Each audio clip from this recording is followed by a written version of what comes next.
tengan un feliz día. Vamos a seguir hablando sobre las incapacidades.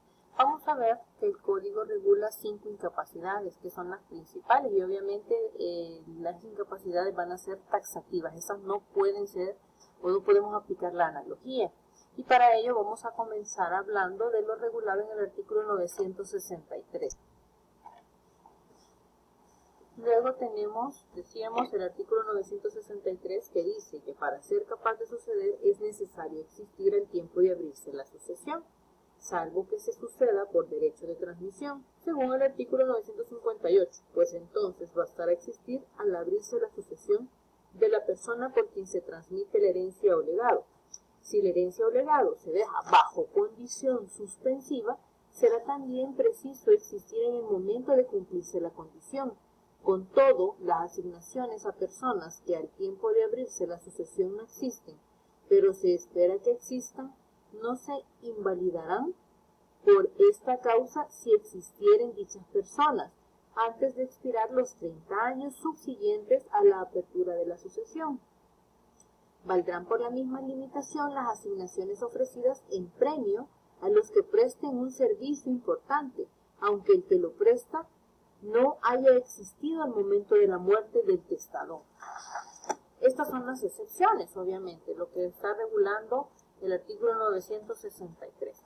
Primero, no tener la existencia al momento de abrirse no generaría una asignación, ¿verdad? Se vuelve incapaz, con la salvedad que si estamos hablando de que es una condición que se espera que exista, pues en ese caso sí vale la asignación.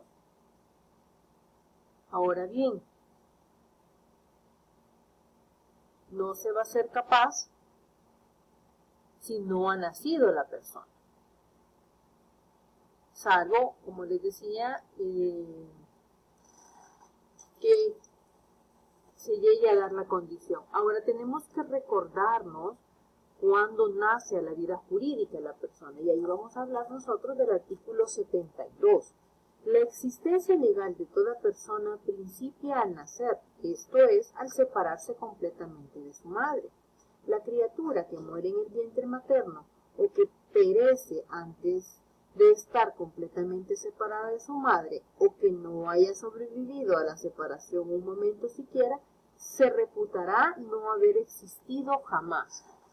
Obvio, por eso es que necesitamos primero saber si la persona nació a la vida jurídica. Y el artículo 72 nos dice que debe de haberse separado y obviamente del cuerpo de la madre.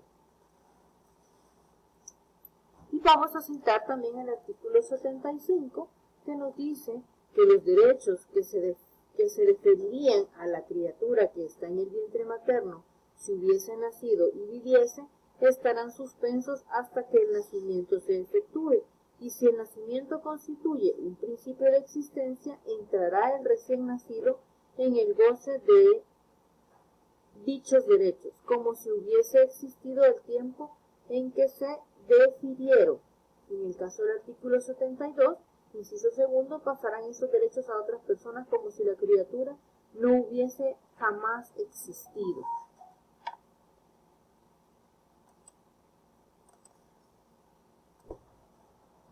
Por tanto, vamos a ver que para no ser capaz no tiene que haber nacido la persona. Sin embargo, ya vimos cuáles son las excepciones. El artículo 72 y el artículo 75 nos lo dicen.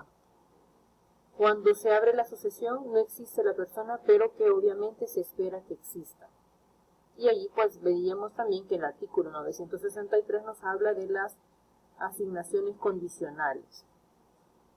Ahora bien, esas asignaciones hechas a personas que no existen, pero que se espera que existan, por ejemplo, cuando el testador le deja a un heredero o un hijo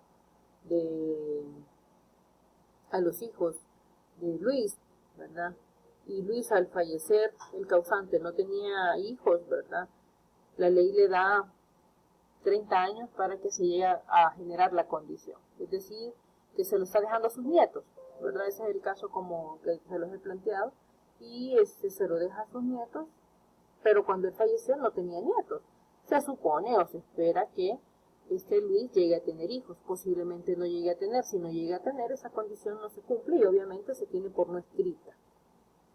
Y también decía, la otra excepción es cuando se entregan las asignaciones hechas como a consecuencia de un premio de servicios a personas que no existen. Eso lo dice el artículo, siempre el 963 en su parte final.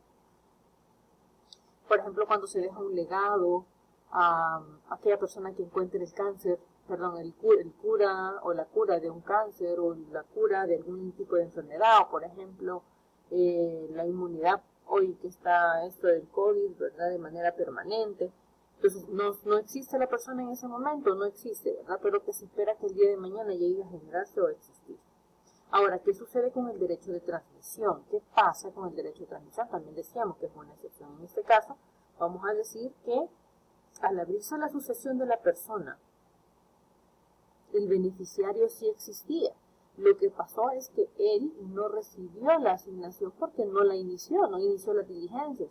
Entonces, no es que no hubiera nacido la vida jurídica, la persona sí había nacido la vida jurídica. Lo que no hizo o no concluyó fue iniciar sus trámites de diligencia de aceptación de herencia, o no siguió el trámite de aceptación de herencia. Por eso es que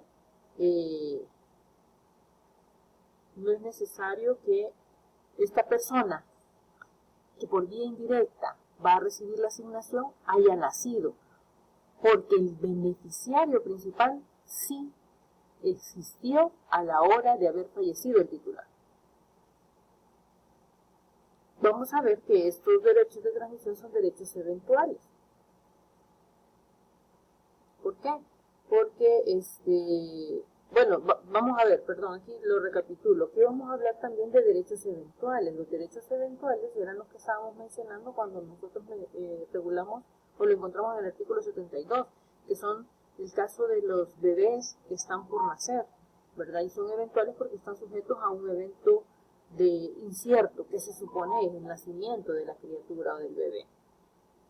Entonces, no se van a tener por válidos si la persona no llega a nacer, si no se separa del vientre materno, como lo decía el artículo 72.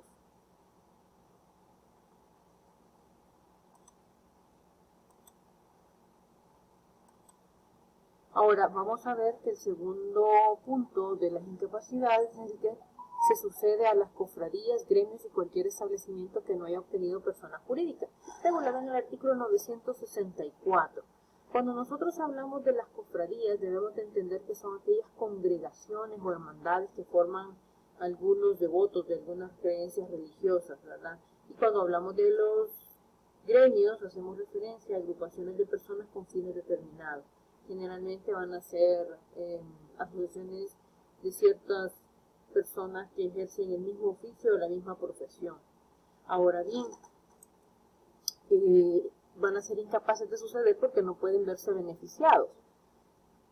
Y específicamente, si no ha recibido la personería jurídica. Mientras no tenga la personería jurídica, no puede recibir esa asignación. Ya lo dice el artículo 543. El artículo 543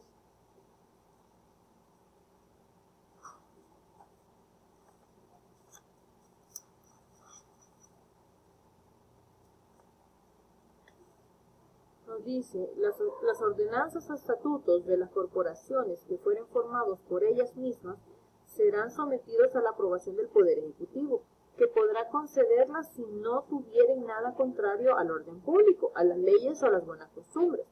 Todos aquellos a quienes los estatutos de las corporaciones irrogaren perjuicio podrán recurrir al Poder Ejecutivo para que en lo que perjudicaren a terceros se corrijan, y aún después de aprobados les quedará expedito su recurso a la justicia contra toda lesión o perjuicio que de la aplicación de dichos estatutos les haya resultado o pueda resultarles.